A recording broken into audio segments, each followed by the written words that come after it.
주야로 그것을 묵상하여 옛말에 말이 씨가 된다라고 하는 말이 있지요. 말대로 된다 그 말입니다. 이것을 신앙적 용어로 바꾸게 되면은 기도하는 대로 된다 그렇게 바꿀 수가 있습니다. 자, 왜 그런지 한번 보십시오. 성경에는 유전자 이야기로 가득 차 있습니다. 예레미야 15장 16절에 보면 주의 말씀은 내게 기쁨과 내 마음의 즐거움이오나, 잠언 17장 22절입니다. 마음의 즐거움은 양약이라도 심령의 근심은 뼈를 마르게 하느니라. 잠언 4장 23절입니다. 무릇 지킬 만한 것 중에 더욱 내 마음을 지키라. 생명의 근원이 이에서 남이니라. 자, 이렇게 성경을 읽어보면 마음을 강조하고 있는데, 그렇다면 우리 마음은 어디에 있는 것일까요? 과거에는 그랬습니다. 머리로 생각을 하니까 머리가 마음이다, 이렇게 주장하는 사람이 있었어요. 아니다. 자, 피가 생명이기 때문에 따뜻한 피를 공급해주는 심장이 마음이다. 그래서 우리 마음을 나타낼 때 심장 모양의 하트를 그리기도 했었습니다. 자, 그런데 과학이 발전하면서 유전자가 마음이라고 하는 것이 밝혀졌습니다. 유전자에 우리의 말과 행동이 전부 기록됩니다. 심지어 우리의 생각까지도 우리 유전자에 기록되어지고, 기록된 것은 행동한 것으로 알고 우리 신체가 전부 그쪽으로 움직인다고 하는 것입니다. 우리 예수님께서 하신 말씀 가운데도 유전자에 관한 말씀이 참 많았습니다. 마태복음 5장 21절에서 22절입니다. 옛사람에게 말한 바 살인하지 말라, 누구든지 살인하면 심판을 받게 되리라 하였다는 것을 너희가 들었으나 나는 너희에게 이르노니 형제에게 노하는 자마다 심판을 받게 되고, 형제를 대하여 나가라 하는 자는 공회에 잡혀가게 되고, 미련한 놈이라 하는 자는 지옥불에 들어가게 되리라. 구약 시대에는 내가 사람을 죽여야 살인이라고 이야기했습니다만은 우리 예수님께서는 그렇게 말씀하지 않으셨습니다. 우리가 말로 형제에게 노하기만 해도 심판받게 되는 것이고, 나가라고 욕을 하게 되면 공회에 잡히고, 미련한 놈이라 이야기하면 지옥불에 들어가게 된다라고 말씀하고 있습니다. 왜 그럴까요? 바로 유전자 이야기입니다. 입으로 말만 해도 우리 유전자는 행동한 것으로 보기 때문에 그렇습니다. 예수님께서 또 말씀합니다. 마음의 음욕만 품어도 그 사람은 가늠한 것이다. 왜 그렇습니까? 우리가 생각만 해도 우리 유전자에 그것이 행동한 것으로 기록되어 버리기 때문에 그렇습니다. 그렇습니다. 성경이 놀랍습니다. 우리 예수님의 말씀이 얼마나 놀랍습니까? 전북 매일신문 논설위원이었던 정복규 씨가 이런 재미난 칼럼을 썼습니다. 노래와 가수는 숙명적인 관계가 된답니다. 가수가 노래를 받아서 자기 노래로 만들기까지 한 3,000번 정도 노래를 부른답니다.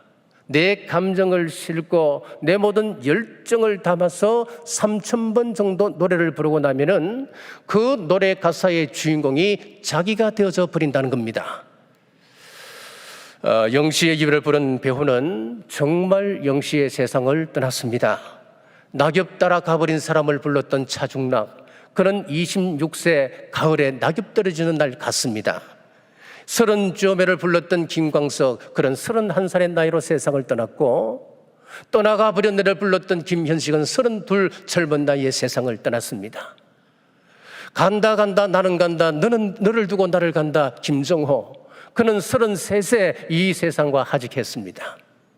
우리나라 최초의 여가수였던 윤심덕, 그는 사회 찬미를 히트치고 애인과 함께 현해탄을 건너다 투신 자살했습니다. 수덕사의 여성을 불렀던 송춘희, 그는 불교 포교사가 되었고, 강원도 산장의 여인을 불렀던 권혜경은 강원도 산장의 주인이 되었습니다. 자, 그런데 노래 때문에 인생이 바뀐 사람들도 많이 있습니다. 자, 예를 들어서 독도는 우리 땅, 제 고향이 울릉도라서 저는 이 노래가 굉장히 마음에 와닿았습니다. 어릴 때부터 이 노래는 그냥 의무적으로 강제로 외우게 했었습니다. 독도는 우리 땅을 불렀던 정광태 씨, 그는 지금 울릉도 명예군수가 되어 있습니다. 예. 이렇게 수많은 사람들이 자신의 히트곡대로 되어 있다는 거예요. 그렇습니다. 우리 유전자에 어떤 정보를 주느냐, 어떤 마음을 품고 어떤 말을 하느냐, 그렇게 거기에 따라서 새겨지는 것이고, 그 유전자에 새겨진 것은 행동한 것으로 알고 그렇게 움직여 간다고 하는 것입니다. 과거에 우리나라가 못 산 이유 중에 하나가 말 때문에 그렇다고 이야기를 합니다. 부정적인 말이 참 많았습니다.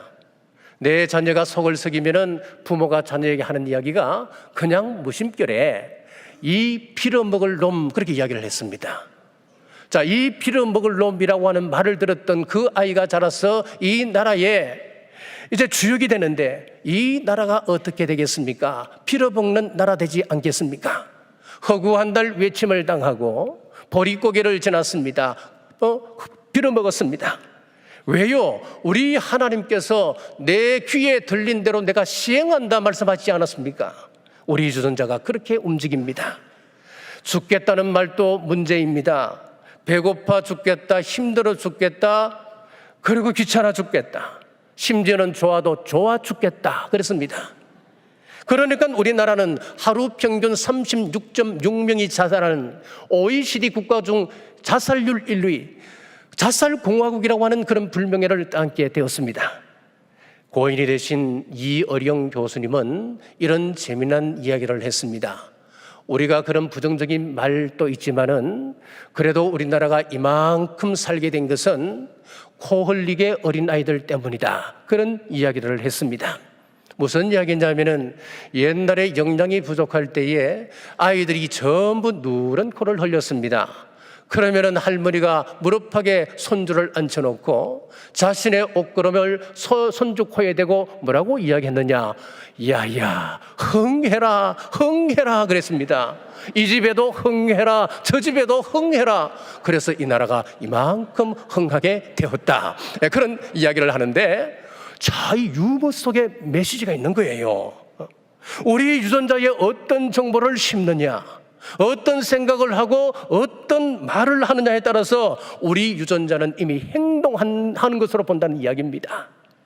아무 의미 없이 했던 말도 이루어지는데, 우리가 하나님 말씀 속에서 소원을 품고 하나님 말씀을 근거하여 기도한다면 그 기도가 응답되지 않겠느냐라고 하는 것입니다.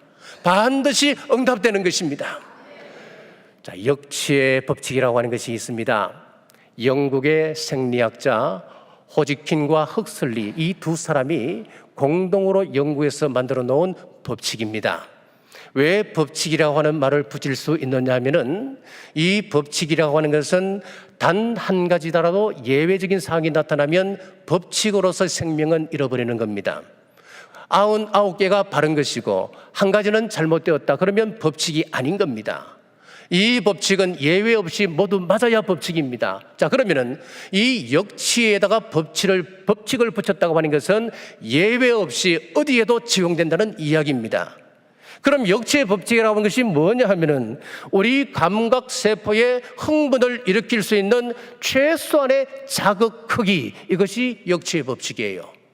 자, 다른 말로 하면은 양의 법칙이다, 그렇게 말할 수가 있습니다. 홍삼이 얼마나 좋습니까? 홍삼이 좋다 그래서 허약한 사람이 하루 이틀 먹고 효과가 없다 그래서 야, 이거 거짓말이다, 홍삼은 효력이 없어, 그렇게 말할 수 없는 것이지요. 최소한 한 달, 두 달, 세 달 장기적으로 복용하다 보면은 그 홍삼의 효력이 내 몸에 쌓이게 되고 건강이라고 하는 그런 현상이 나타나게 되는 것입니다. 바로 양의 법칙입니다. 역치의 법칙입니다. 한국에서 기독교가 폭발적으로 부흥하게 된 것도 저는 이 역치의 법칙에 있다고 믿는 거예요. 예배의 양, 기도의 양이 절대적이었다, 저는 그렇게 믿습니다. 오늘 우리가 바쁜 시간 여러분들이 왜 나오셨습니까?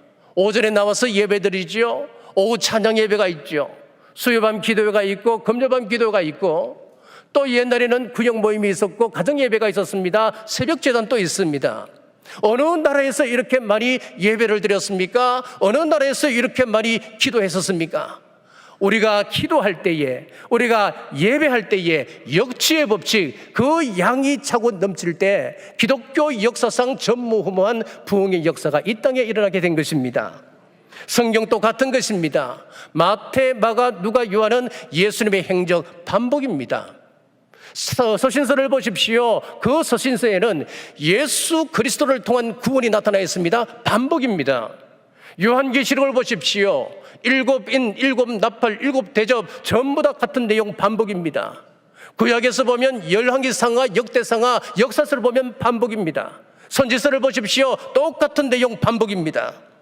반복이 능력입니다. 그래서 초대교회는 성도들이 날마다 모여서 사도들에게 가르침을 받았다 그랬습니다. 역치의 법칙인 거예요.